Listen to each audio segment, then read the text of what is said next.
नमस्कार दोस्तों, स्वागत है आप सभी का द 10 मिनट शो में। मैं उन्नति जैन आप सभी का तहे दिल से स्वागत करती हूँ और उम्मीद करती हूँ कि आप सभी स्टूडेंट स्वस्थ होंगे, मस्त होंगे और परीक्षा की तैयारी बहुत ही बेहतरीन तरीके से कर रहे होंगे।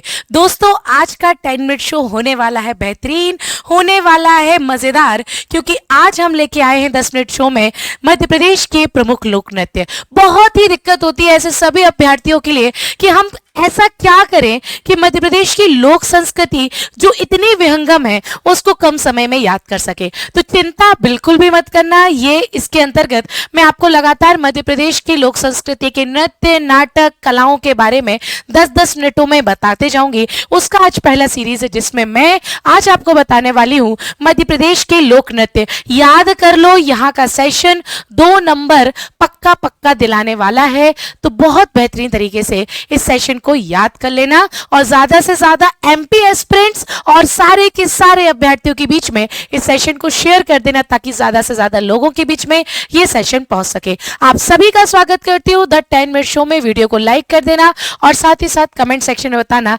मजा आया कि नहीं आया मध्य प्रदेश के लोक नृत्यों के बारे में सुन करके। तो सभी स्टूडेंट विनर्स इंस्टीट्यूट के टेलीग्राम चैनल को जल्द से जल्द फॉलो कर लीजिए। दोस्तों, आपको पता है हर एक राज्य का अपना एक सांस्कृतिक रंग होता है। क्योंकि मध्य प्रदेश एक जनजातीय, मध्य प्रदेश एक बहुसंस्कृति राज्य है, तो यहाँ पर कलाओं की भी विविधताएं बहुत सारी देखने को मिलती हैं। मध्य प्रदेश में लोक संस्कृति सबसे ज्यादा समृद्ध और सबसे ज्यादा बृहद है। इसी के अंतर्गत आज हम देखने वाले हैं मध्य प्रदेश के लोक नृत्य। एक एक करके पढ़ेंगे और एक एक करके याद रखेंगे। ध्यान से देखते जाना ताकि बढ़िया तरीके से बात में आए।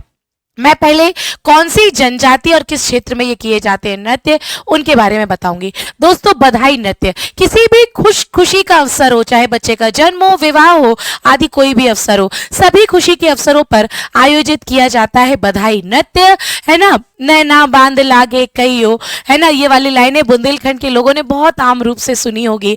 तो खुशी के अवसर पर बुंदेलखंड में मनाया जाने वाला है। सैला नृत्य की बात करते हैं तो सैला नृत्य या फिर इसे सैरा नृत्य भी कहा जाता है, जो कि गणगौर उत्सव जो कि हाल ही में गुजरा है उस अवसर पर किया जाता है। गुजरात में होने वाले डांडिया के समकक्ष है। चटकोरा कौन सी जनजाति? कोरकू। कोरकू जनजाति करती है चटकोरा। याद रख लेना, हमेशा परीक्षा में पूछा जाता है। रीना नृत्य करती है बैगा और गौंड जनजाति।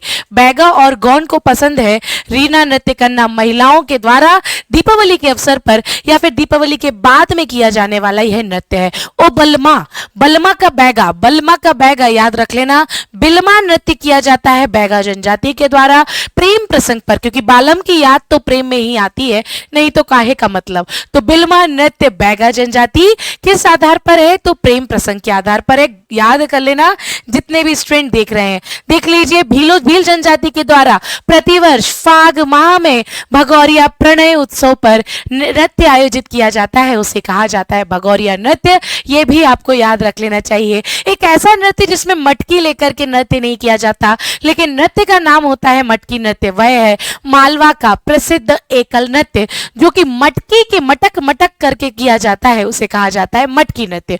गोचू नृत्य किया जाता है गौंड जनजाति। गोचू गौंड याद रख लेना।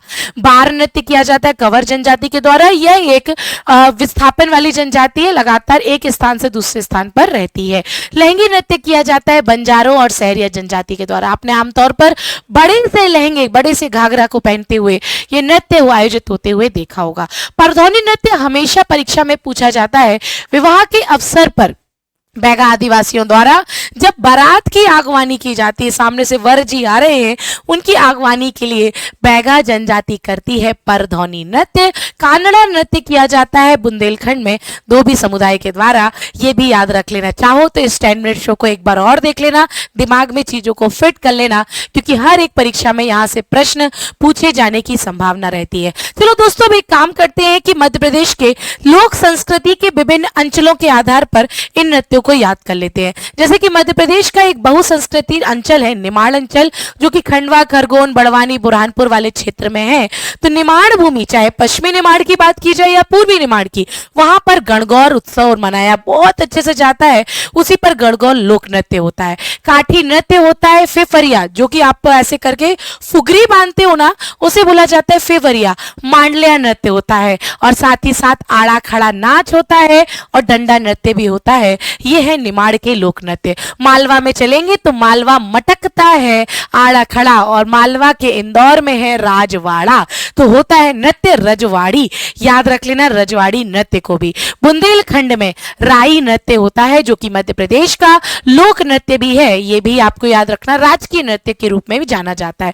डीमर जनजाति के द्वारा किया जाता है ढिमराई, सैला नृत्य और बधाई नृत्य मैंने अभी बताया, कोई भी खुशी का अवसर हो, और कानड़ा नृत्य धोबी जाति के द्वारा किया जाता है। बघेली क्षेत्र में जाएंगे मध्य प्रदेश के पूर्वी क्षेत्रों में, तो विरहा, जुदाई में प्रेम प्रसंग जब जुदाई का हो जाता है तो विरह में किया जाता है। यहाँ पे कुछ क्षेत्रों में राई, केमाली, कलसा, केहरा और दादर गीत पर भी नृत्य किए जाते हैं। एक बड़ा ही प्रसिद्ध नृत्य है जो कि होली के अवसर पर पहले या बाद में, दिवाली के अवसर पहले या बाद में ग्वाला या गुर्जर द्वारा किया जाता है, उसको बोला जाता है बरेदी नृत्य। सुबह नृत्य याद रख लेना, बैगा जनजाति, सुबह बैगा, बैगा सुबह याद रख सकते हो। साथ ही साथ आपको याद रख लेना चाहिए कुछ नृत्य कलाओं के बारे में, कौन से आदिवासी क्षेत्र में और इस नृत्य की क्या क्या विशेषता है, इस पर भी फोकस होके देख लीजिए।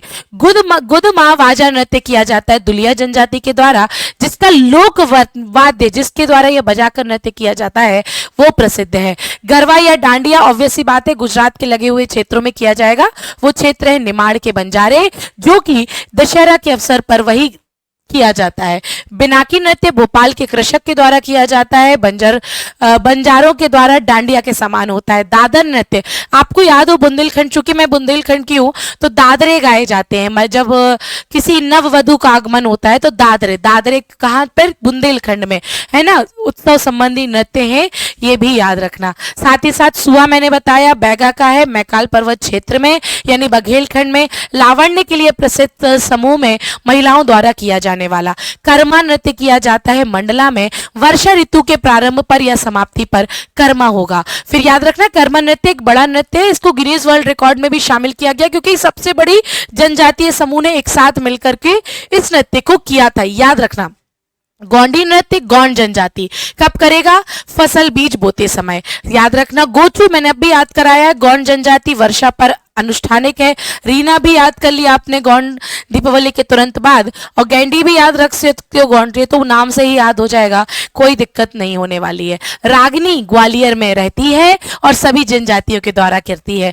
याद रखना राई स्वांग अगर पूछा जाता है तो बुंदेलखंड याद रखना, क्योंकि राई नृत्य में जब कलाकार बीच बीच में स्वांग या फिर डायलॉग बोलते हैं तो राई स्वांग हो जाता है, लेकिन यहाँ पर खम्ब स्वांग बोला गया है। तो चटकोरा कोरकू याद किया है तो खम्ब स्वांग भी कोरकू साथ में याद कर लेना चाहिए, बढ़िया तरीके से होता है। भाड़म और सैलमा भारिया जनजाति विवाह के अवसर पर करती है भाड़म, भाड़म नृत्य करती है भारिया, जो कि छिंदवाड़ा क्षेत्र के पातालकोट में रहती है। ये भी आपको याद रखना, विशेष आपदाग्रस्त जनजाति के रूप में इसे इस सूची में शामिल किया गया है। तो मैं उम्मीद करती हूँ कि आपको ये लोक नृत्य अच्छे से याद हो गए होंगे। ये जो पीडीएफ है आपको टेलीग्राम ग्रुप पे मिल जाएगी, अगर आप इसको दोबारा याद करना चाहते हो तो दोबारा भी याद कर सकते हो ताकि व्यवस्थित रूप से याद हो जाए। अगर आपको ये सेशन अच्छा लगा हो तो मुझे कमेंट सेक्शन में जरूर बता सकते हो। मैंने कोशिश की है मध्य प्रदेश के लोक नृत्यों को एक फौरी तरीके से, जबरदस्त तरीके से आपको समझाने की। अगर आपको अच्छा लगा हो तो वीडियो को लाइक कर देना, कमेंट सेक्शन में बताना मध्य प्रदेश या फिर देश के ऐसे कौन से टॉपिक है जो आप 10 मिनट शो में रिवाइज करना चाहते हो, जरूर बताना। मैं इंतजार करूंगी आपके कमेंट्स का। मिलती हूं मैं सुबह 8 बजे करंट अफेयर्स की क्लास में। तब तक के लिए सभी को जय श्री राम, जय हिंद, जय भारत।